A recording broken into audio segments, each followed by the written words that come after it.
Every police officer knows that there's dangers, and every police officer knows that they may not come home at the end of their shift. And nobody has signed up to die, but they have signed up to do a very dangerous job. I have a lot of sympathy for addicts. There are addicts out there that were made addicts because their doctors made them that way. Our government made them that way. The Navy has their master jet base at Oceana, and I would see those jets, but I just think these are the coolest things that there are.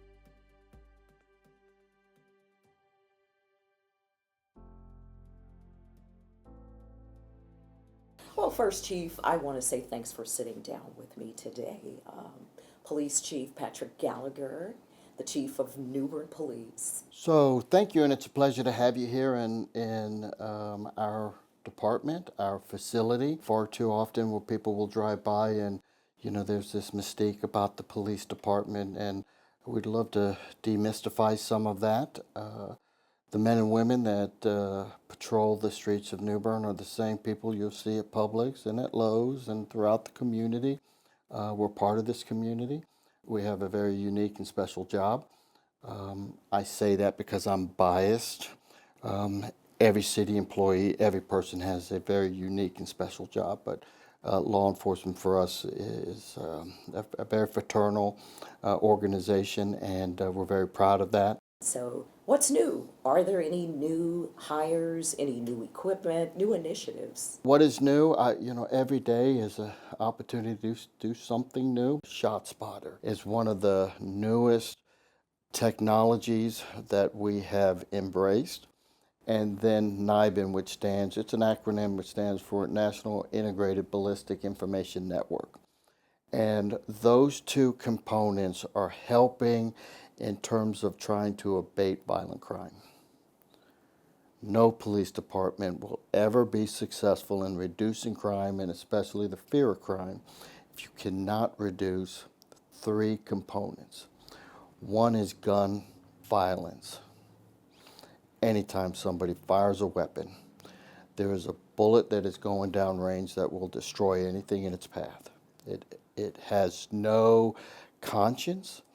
It is indiscriminate, and God forbid somebody is between it and its final destination. We know of Nia'Loni Sheptock, who lost her life senselessly over gang violence. So that's the second one. We have to impact somehow gang violence. And the third one is drug distribution. And I'm very cognizant of the difference between an addict and what that person is going through. I have a lot of sympathy for addicts. There are addicts out there that were made addicts because their doctors made them that way. Our government made them that way, because an opioid is a useful medication, but when it's misused, then we have addicts. But then we have those that profit on that, and those are drug dealers. And so what we try to focus our law enforcement efforts is to laser focus our law enforcement efforts to abate those three things. And ShotSpotter and NIBIN is helping us in that. So when somebody discharges a firearm within the range of our ShotSpotter program, we will know within 30 seconds the exact location of that shot, how many shots. In fact, it records it, and the officers or even myself at home, I can hear the shots myself. The officers can respond in real time because they receive the same notice, not just on their computer in their vehicles, but their smartphones. And the smartphone also geolocates them compared to where the shot is fired. And through Google Maps and some of that technology, they can coordinate with each other how to get to the point where that shot was fired. That gives us opportunities to intercept the person that is engaging in that gun violence. And that person needs to be held accountable for their actions. Hopefully nobody is injured, nobody's harmed, but we all know what happens when somebody fires a bullet.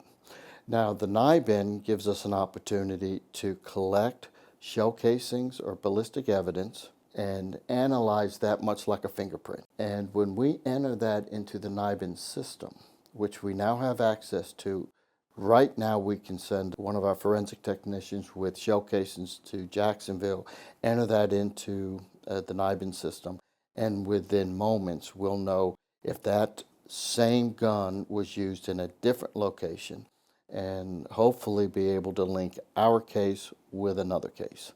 So this just utilizes technology in a way that makes us more efficient and effective. Now, with the NIBIN, how is that funded? So I'm glad you asked that.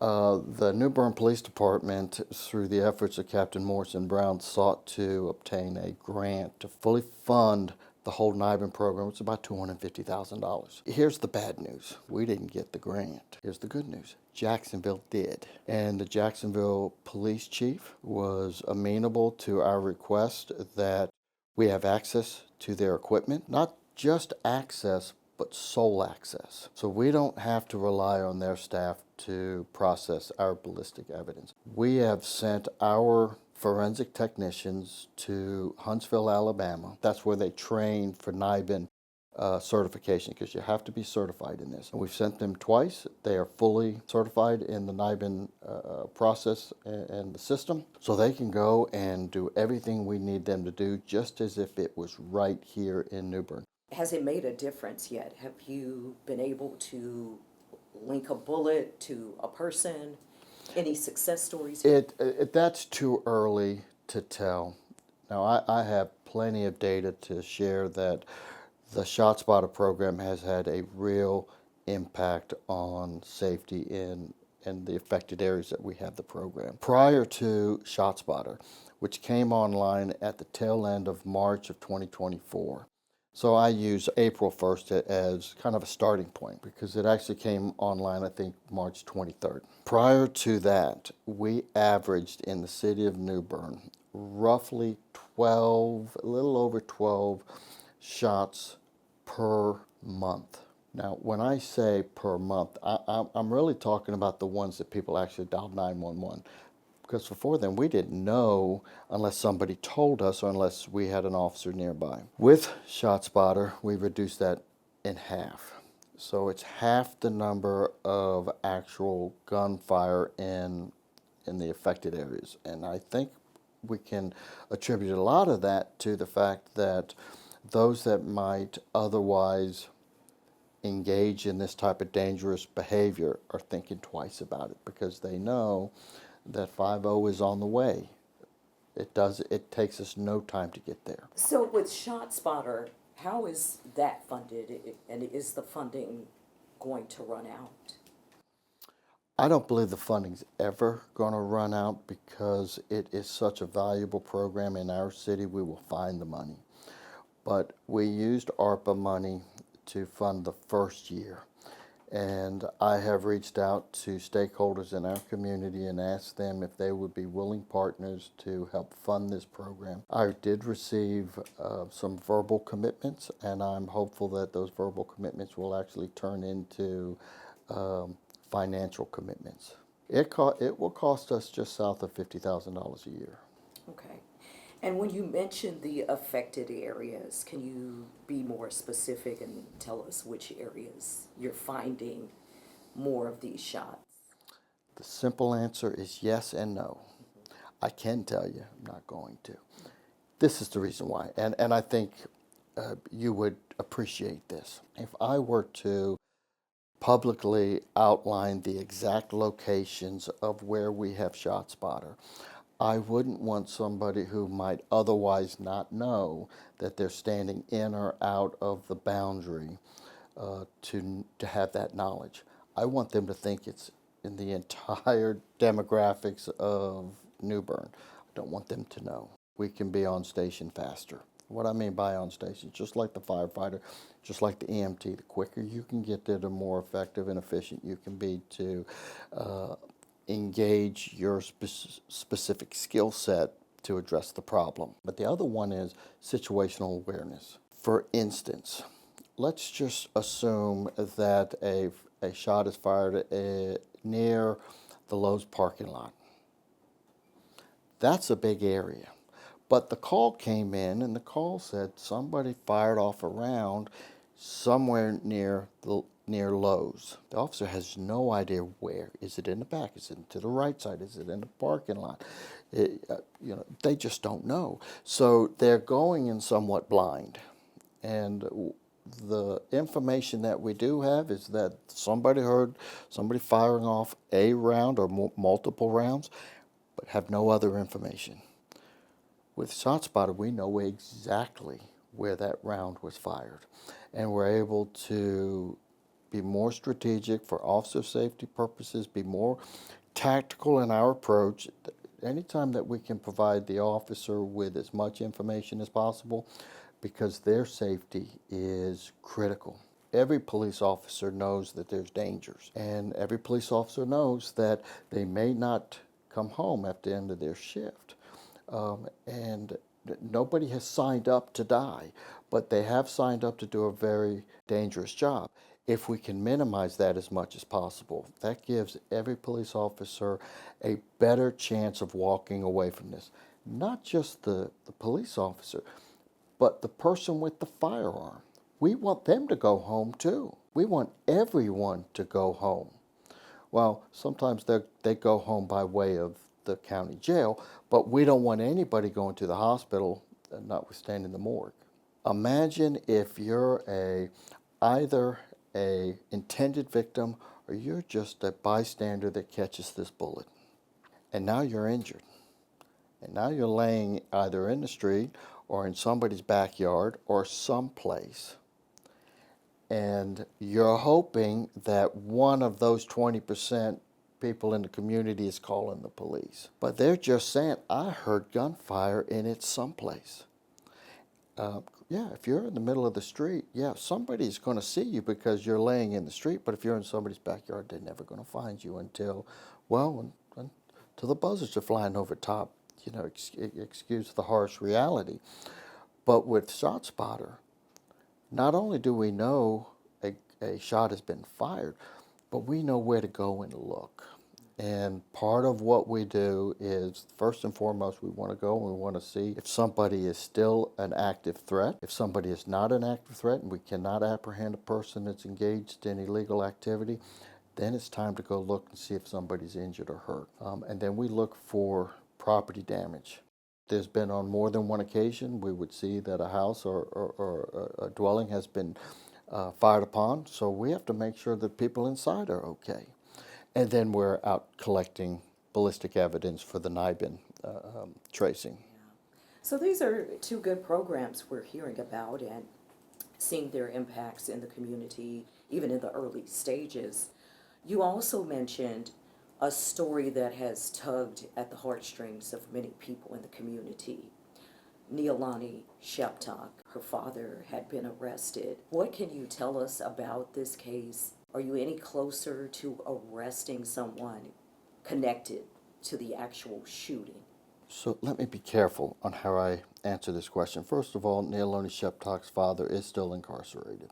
There is no shortage of persons and agencies involved in this investigation, to include the FBI, the U.S. Attorney's Office, the Craven County District Attorney's Office, and my investigative staff.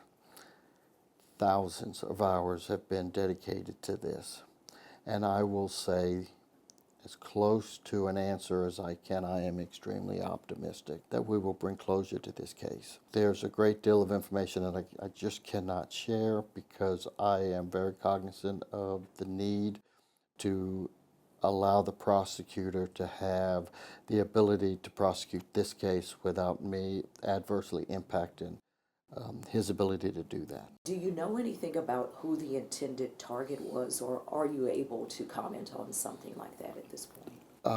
Well, similar to one of my last responses, yes and no. I do have and am privileged to some information that would answer some of what you've asked me, but I can't comment on that. I will say that there were no shortage of people that witnessed this crime occurring. There was no shortage of it. And we and That includes the Sheriff's Department, that includes the District Attorney, that includes the FBI, held 2 news conferences. And not just my voice, but the voice of some community leaders came forward and said, this young life deserved better.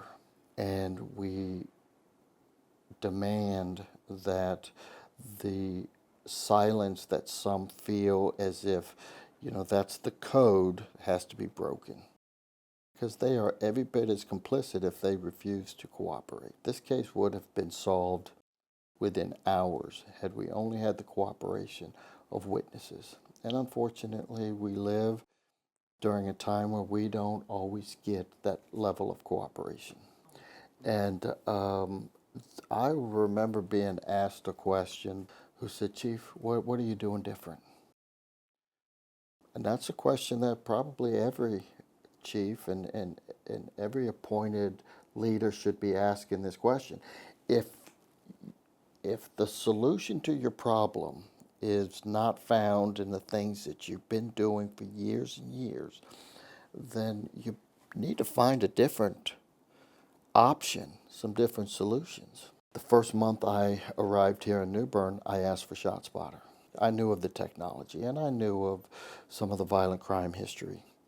But it's very expensive, and the tax dollar has to go to many, many places. There are a lot of sidewalks that need to be installed. There's a lot of infrastructure in this city, and the police chief isn't always going to get what he wants, despite the fact that the police chief always wants what he wants, right? But I'm a realist, and with the death of an innocent child, I don't think we can conceive of a more victim type of person. Was her death the impetus behind the funding of ShotSpotter? I don't know. I don't. Every life matters. Her life mattered more, I think, than many others. And maybe that's a callous way of thinking about it, but I am certainly happy that we have it now.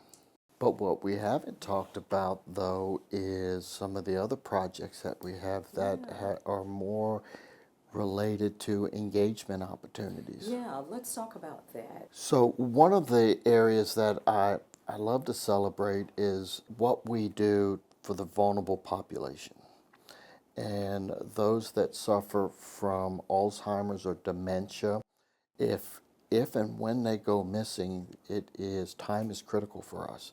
And we onboarded Project Lifesaver, where those family members that fear that if their loved one wanders, we can find them quickly. Whether the person has the Project Lifesaver program or bracelet on or not, we're still going to look for them. But the faster we can find them, the better. And Project Lifesaver is a program that's international. And so people, when they vacation with loved ones that have dementia or Alzheimer's, they will oftentimes choose jurisdictions that have the program. And so they know if they come to New Bern that this will be a program that we have available. And all we need to know is certain information, and we go directly into our database and we can locate them. The client and the client's loved ones will decide whether or not it's put on the wrist or on the ankle. Believe it or not, some people are like, I don't want it on my wrist, but I'm happy to put it on my ankle.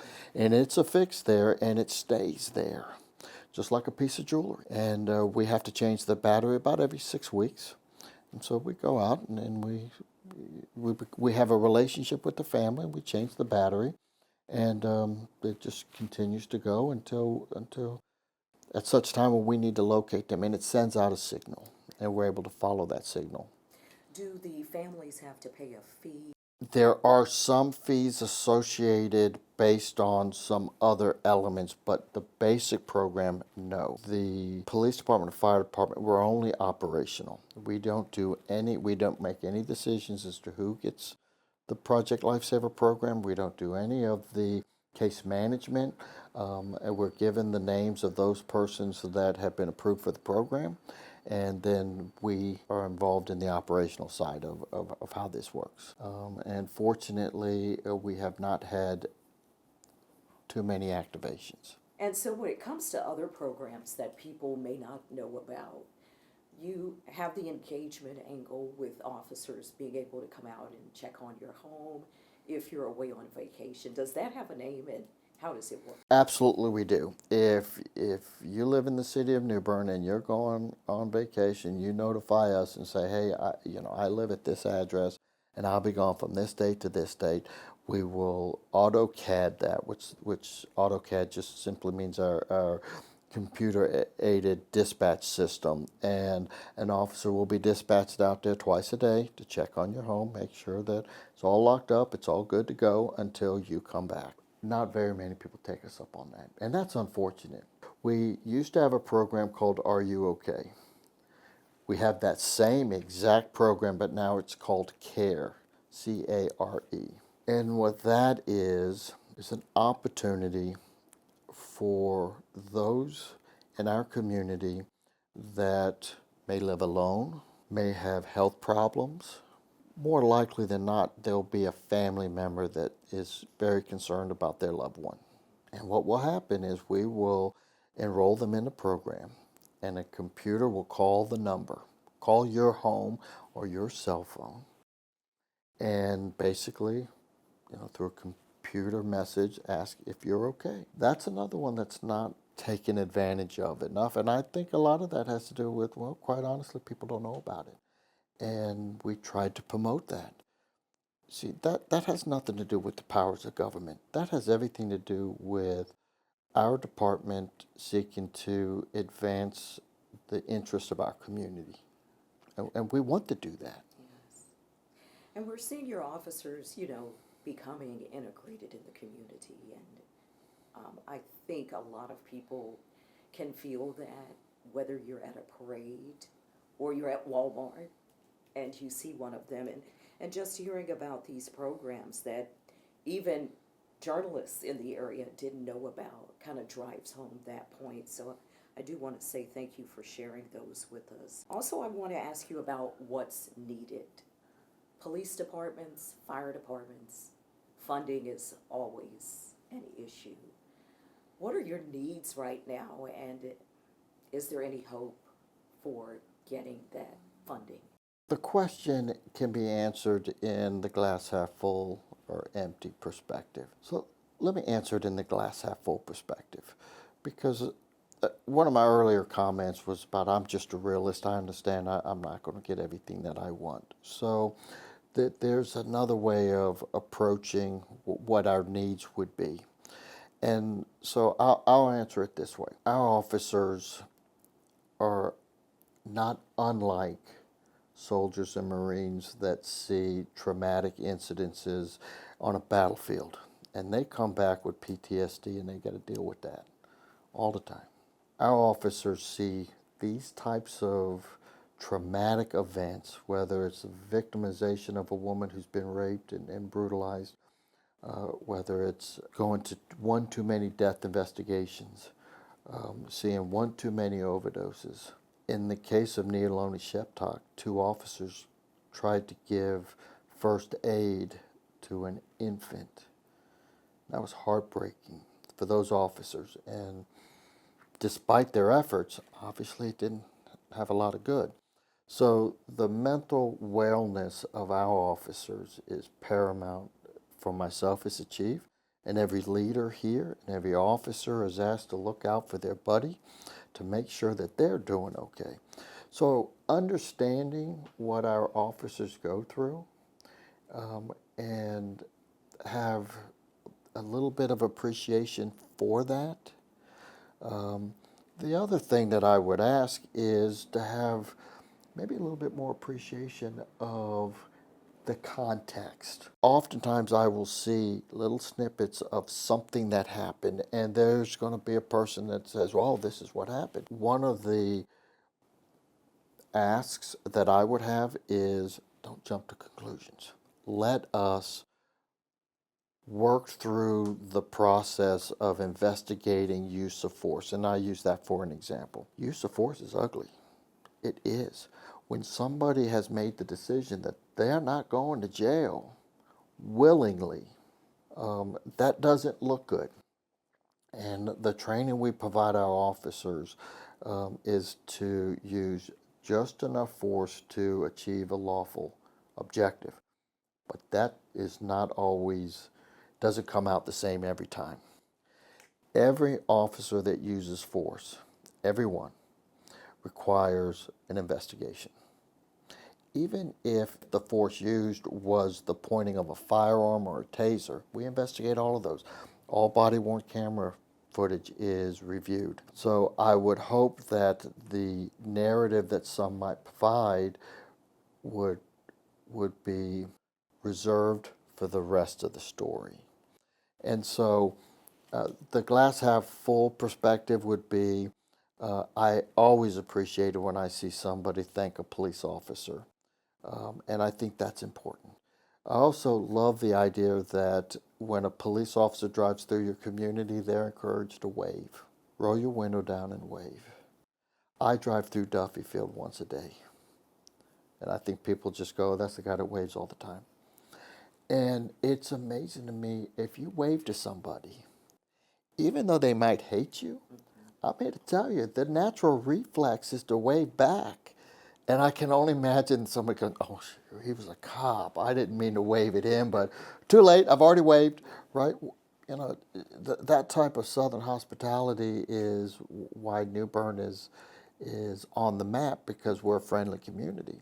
Our officers are friendly, and we want the community to be friendly towards them as well. You know, in talking to you, I'm reminded you were not here, but it's a story that I will never forget when Officer Alexander Thalman was shot and killed near the Craven Terrace community. Even though you were not here, the question that I'm going to ask you is what has happened since? Training, differences in approaching people who may be armed in the dark, whether you know it or not. What can you say as far as any changes that have taken place in the years since he was unfortunately shot and killed? That's a great question. And I've lived through two events as an active police officer in which peers of mine and a very close friend of mine was shot and killed in the line of duty.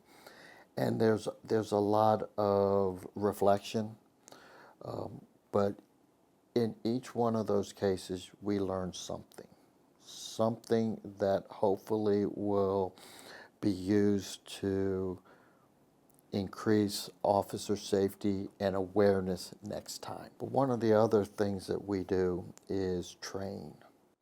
And if you've not been to our simulator, I highly recommend you go out to our simulator and see what our officers go through, and to help the viewer, it's a shoot, don't shoot scenario in which the officer within the scenario is given a firearm that is very much like their duty weapon. It shoots just like a duty weapon, but it shoots a laser. And so this, much like a airline pilot, and a lot of people don't realize this, but when you fly in a plane, that pilot has crashed a dozen times. But fortunately, they crash in a simulator because they insert all of these worst case scenarios and work through the plan, get this plane landed. It's the same thing with law enforcement. If you're going to learn how to be a better marksman and better communicator, the greatest weapon a person has is their mind. And they got to think through the problem. They have to understand you're kind of vulnerable right now. You might want to get behind something that'll stop a bullet. And then you might want to find a way to convince the person who's very angry to calm down a little bit, and hopefully nobody has to shoot. But if you have to shoot, you certainly want to be the one to walk away from it. Not every hill needs a battle. Sometimes you have to recognize when things have to slow down. Sometimes you have to recognize when you just have to let things go. Pursuits is a great example of that.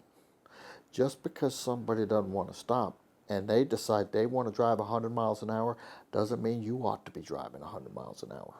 We're seeing quite a few police departments in our area that are severely understaffed, and Kinston, one of them, but they've made some recent additions as well as they plug away at the numbers.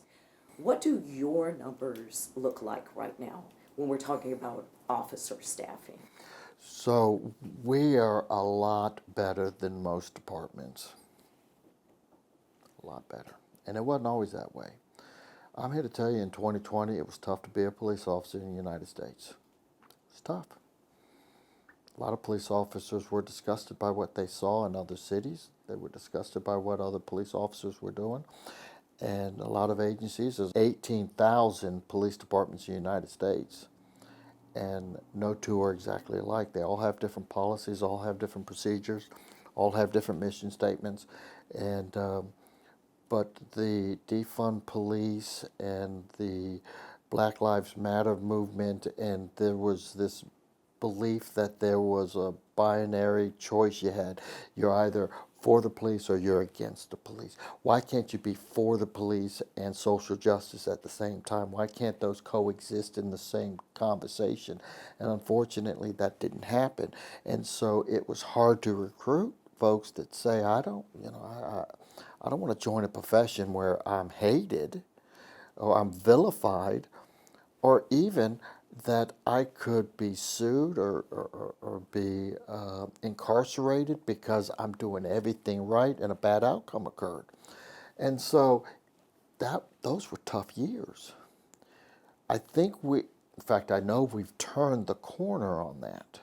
And a lot of great leaders in our profession have stepped up and said, we can do two things at the same time. We can reduce crime and we can advance the presence of justice at the same time. And when you walked into this building, you saw that we had a saying, it's the 53 most powerful words in government, which was penned by Thomas Jefferson in the Declaration of Independence, that all people are created equal. And if we can't appreciate that we exist so that people have the right to life, liberty, and the pursuit of happiness, then what are we doing? And so if our officers understand, and that's why it's there, so they know that despite the fact that the person that wrote those words had a contradiction in his own life as a owner of enslaved people, we can still recognize that the words still have value. That's their mission, is we need to ensure that, because that's really at the end of the day why we exist. So the beauty of how we came out of this was when we were able to hire a good, solid person to take on the role of police officer. And I'm here to tell you, not everybody should be a police officer. It takes a special kind of person to do this job. But once we have them in here, we have to then retain them. I think the retaining part is probably the most important, because we've invested our time, we've invested our resources to get them trained. And one of the ways, obviously, is funding. And I don't care what anybody says, that this Board of Aldermen and this mayor and our city manager are very cognizant of the need to make sure that our staff is well paid. No one has ever batted an eye when I went to them and said, I need more money for overtime.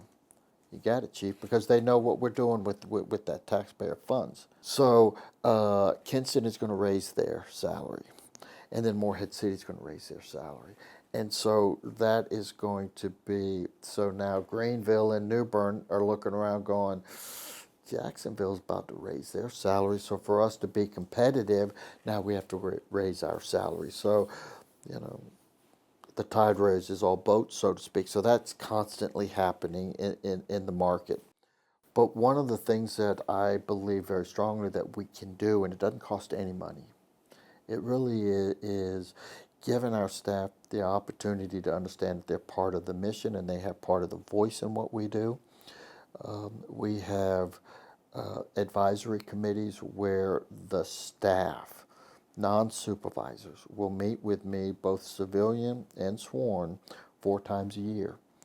And they're encouraged to be the ombudsman for the rest of their teams or the rest of their peers to come and say, Chief, these are the problems. These are the recommendations. I receive more recommendations than I do problems. I make it very well known that that door is always open. I've told every officer, before you decide to walk out and quit, come have a conversation with me first. Because I'd rather be able to address an issue that has been festering in that person's mind over an issue that I could have solved had I only known about it.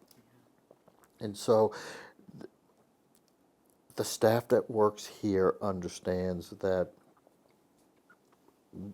they have an opportunity to guide the ship, so to speak. We reduced one sworn position to a non-sworn position because we wanted to hire a civilian, and we still do, by the way. So anybody out there that's interested in crime analysis, we are looking for a trained crime analyst, somebody who has the educational credentials to achieve what we're trying to accomplish. So it's 91 sworn positions, and we're down 4 positions. Your operating budget, how much is that It's a usually? little over $12 million. And that's yearly? Yes. It covers everything I need to do to achieve the best I can with what I have. That's the easiest way to not have answered your question. I know. I did not answer your question. I could always use more money, and for every additional dollar I'm given, I committed to the city manager that it would go to good use. The bulk of that budget is in salaries and fringe benefits. There's not a lot of discretionary monies that I can use for other training and travel and equipment.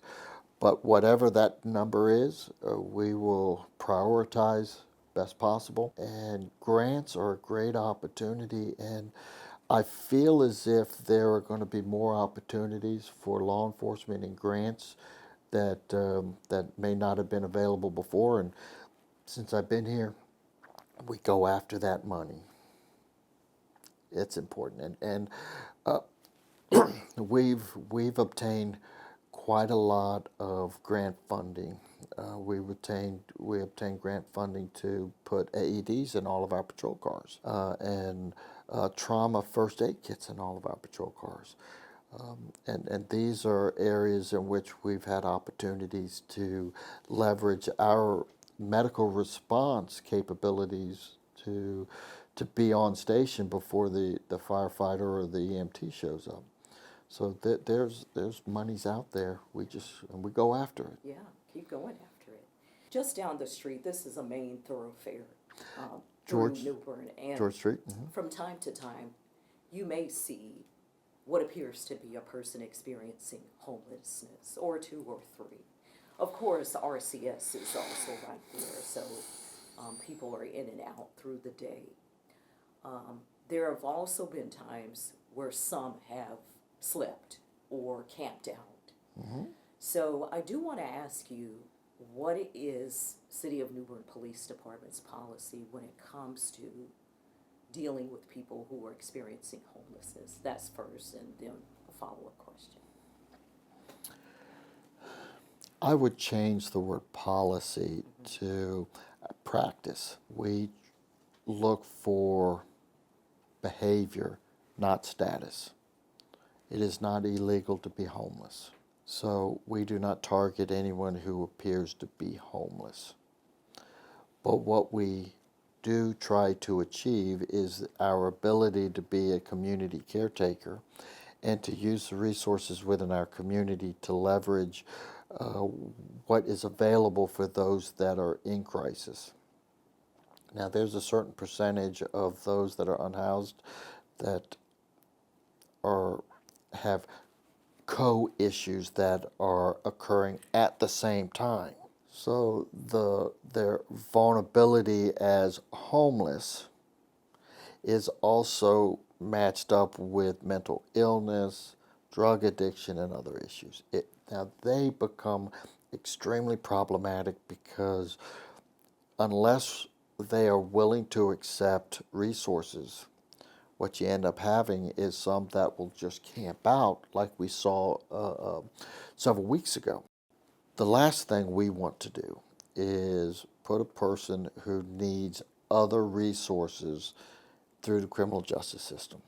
But sometimes that ends up happening because other issues arise that are not just quality of life issues, but these are health issues. These are other issues that require government intervention.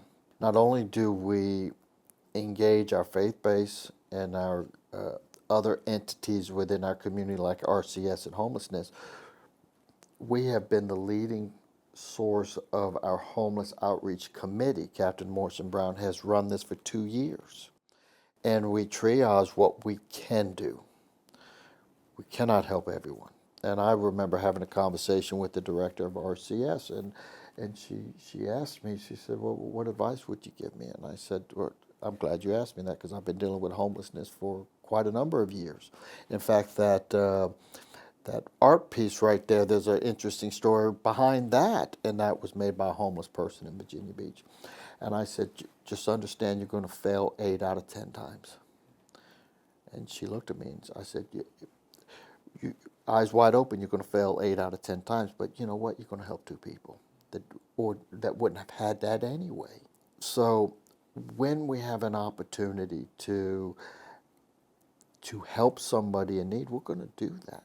Now, I want to make this point, and as the chief, I get the phone calls quite frequently from an angry citizen who tells me, Chief, you have to do something about these people. Well, when I hear those terms used, I'm like, no, don't put me there. Because when you talk about these people, you're talking about people that make you uncomfortable. And, Chief, if you just run them off, I'm not running anybody off.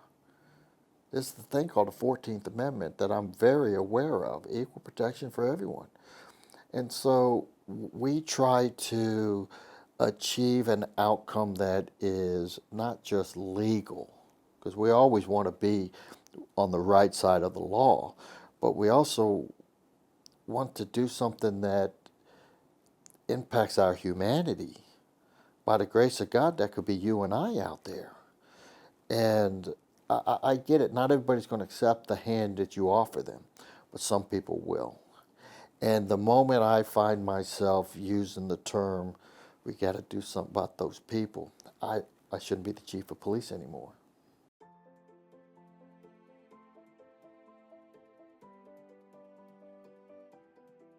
The collection started to grow a little bit.